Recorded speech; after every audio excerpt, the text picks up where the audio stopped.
the hidden abyss, when thought becomes a prison no one can see.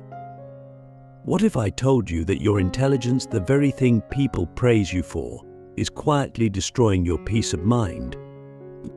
That the smarter you are, the less likely you are to be truly happy.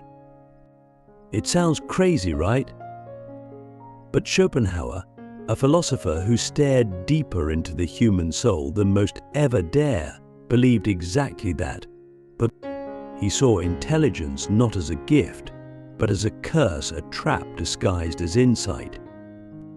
And in the next few minutes, we're going to take a journey into that trap. We're going to explore why the most intelligent people often suffer the most, and how seeing the world too clearly can make life unbearable. You're about to discover something that will change the way you think about thinking itself. Let's start with a simple question. What is suffering? Schopenhauer didn't define suffering as pain alone. He believed suffering is the default condition of conscious life. Why? Because the essence of life, he said, is desire. Everything that lives wants something. And in wanting, we suffer. Either we fail to get what we want, or we get it and realize it wasn't enough. This cycle never ends. But here's the twist: intelligence makes it worse. Because intelligence expands awareness, it doesn't just help you solve problems, it shows you problems you didn't even know existed. It reveals the futility of endless desire, the illusion of meaning in social rituals, the emptiness of most goals. You stop seeing life as a game you can win and start seeing it as a treadmill you can't escape. Click subscribe to this channel to get more profound insights. Now imagine that you're in a room full of people who still believe in the game. They laugh, they chase careers, they post highlight reels on Instagram. Meanwhile, you're sitting there, watching it all unfold like a play you've already seen too many times. You're not cynical, you're just aware. And that awareness isolates you. The smarter you are, the more you notice. The more you notice, the harder it becomes to belong. This is the paradox of intelligence. It connects you to deeper truths, but it disconnects you from surface-level pleasures. You can't just enjoy the moment when your mind keeps asking, "What's the point?" And you can't stop asking that question because your intelligence won't let you. It's like your brain is wired not just to think, but to see through everything. This is exactly what Schopenhauer meant when he said that intelligence, when turned inward, often becomes torment.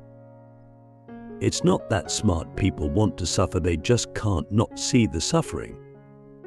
They can't drown it out with distractions. They can't pretend everything's okay when they can feel the weight of existence pressing down on them. And the cruel irony: most people assume that intelligence should make life easier. But what if it makes life harder? What if the more you understand, the more unbearable everything becomes?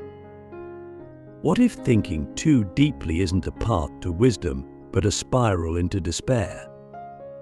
Let me ask you something that might haunt you tonight. If ignorance is bliss, would you trade your intelligence for peace? And if not, why not? Escaping the Will: how Schopenhauer turns suffering into spiritual power. But the deepest prisons are the ones you can't see, the ones built from thoughts you can't stop thinking. That's the reality Schopenhauer forces us to face.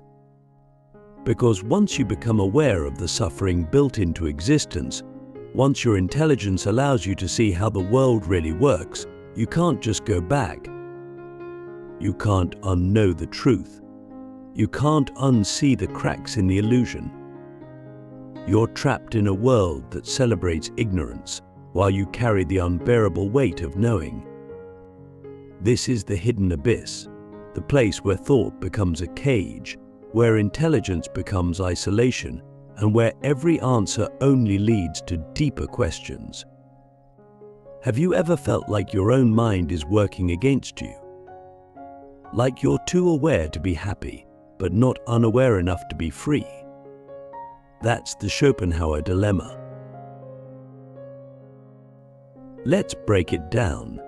Intelligence isn't just the ability to reason, it's the ability to perceive patterns, contradictions, and implications. Most people live on the surface. They see success and feel inspired. You see success and ask, at what cost? For how long? And what happens when it fades? Most people fall in love and feel complete. You fall in love and start analyzing the impermanence of emotion, the illusion of projection, the inevitability of disillusionment. It's not that you don't feel, it's that you feel too much and think even more. Your intelligence magnifies everything. You can't just go with the flow, because your mind doesn't stop asking, where is this flow even going? And that constant interrogation of life, it doesn't make you wise. It makes you exhausted. This is what Schopenhauer meant when he said that the more intelligent a person is, the more they suffer. Not because they're weak, but because they're awake. They don't get to hide behind comforting lies. They don't get to distract themselves with shallow goals. They don't get to pretend, and so they suffer not just from life itself, but from seeing life too clearly, from understanding that pleasure is fleeting, pain is constant, and even the best things are temporary. And here's the most haunting part: no one sees your suffering. To them, you're just quiet or intense or too serious. But inside, you're drowning in perception. You're overloaded with awareness. You're carrying a weight that no one else even feels. And so what do we do? How do intelligent people survive in a world that doesn't understand their pain, let alone acknowledge it? The answer isn't to dumb yourself down. It's not to pretend you don't see what you see. That would be spiritual suicide. The answer, according to Schopenhauer, is to understand the nature of the trap itself. You have to recognize that your suffering is not personal, it's structural. It's not because you failed. It's because you see. And once you accept that, something strange begins to happen. You stop fighting reality. You stop expecting life to be something it's not. And in that surrender, you find something rare. Not happiness, not hope, but peace. A peace that comes from no longer demanding that life make you feel good. A peace that comes from finally letting go of the illusion. So let me ask you something. What if your intelligence isn't a curse, but an initiation? What if the pain you feel is the price of seeing the world as it truly is? And what if that insight, when properly understood, could become your greatest source of freedom? Escaping the will, how Schopenhauer turns suffering into spiritual power. By now we've seen how intelligence, when deep enough, doesn't just sharpen our understanding, it sharpens our pain. It reveals the futility of desire, the illusions of modern life, and the inescapable suffering built into the structure of existence. But here's the twist that most people miss about Schopenhauer: he didn't stop at despair. He didn't say, suffering is all there is, deal with it. No, that's a shallow reading. What Schopenhauer offered beneath the darkness was a path out. It's not out of life, but out of the enslavement to the will. And this changes everything.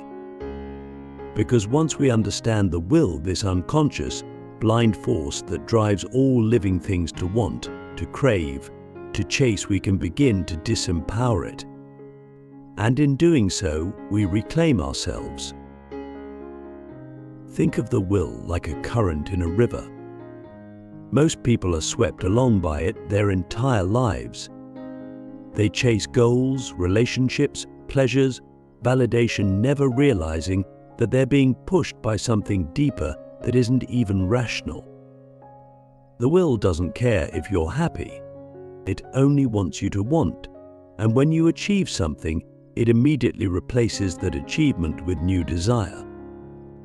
That's why no success, no relationship, no possession ever feels like enough for long. Your intelligence, if it's mature, shows you this pattern. You start to notice how every pleasure is temporary, how every victory fades, how every desire is quietly replaced by another. And instead of feeling empowered by desire, you start to feel enslaved by it. But here's where Schopenhauer unlocks the door. He tells us that we can weaken the will not by force, not by suppression, but by detachment. By seeing the will clearly, we begin to loosen its grip. Art, music, contemplation, these become more than hobbies. They become spiritual practices. Why? Because they allow you to step outside the cycle of craving and into pure perception. When you listen to a profound piece of music, you're not desiring, you're simply experiencing. For that moment, the will is silent. You're not trying to get somewhere. You're not trying to become something. You're just being. That state, what Schopenhauer called aesthetic contemplation, is a glimpse of spiritual freedom. And this isn't just theory. This is something you can feel. Think back to the last time you lost yourself in a painting, a song, a sunset. The time faded. Desire faded. You weren't chasing, you were present. That's what it feels like to step outside the will. That's what it feels like to reclaim your consciousness. And Schopenhauer believed that the more we cultivate that state, not just momentarily, but as a way of life, the more we disempower the will. We become less reactive, less addicted to stimulation, less entangled in the endless chase. And slowly, we build a life not on desire, but on awareness, on stillness, on truth. There's also a deeper practice. Schopenhauer hints at one that shares ground with Eastern philosophy. It's the practice of renunciation. Not in the sense of giving everything up, but in the sense of letting go of the grip that things have on you. You can still live. You can still love. But you stop expecting those things to complete you. You stop expecting the world to give you what it never promised. You stop demanding that life make you happy, and in that surrender, something profound happens.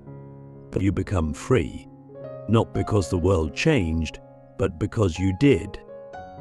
Because you stopped being a slave to the will.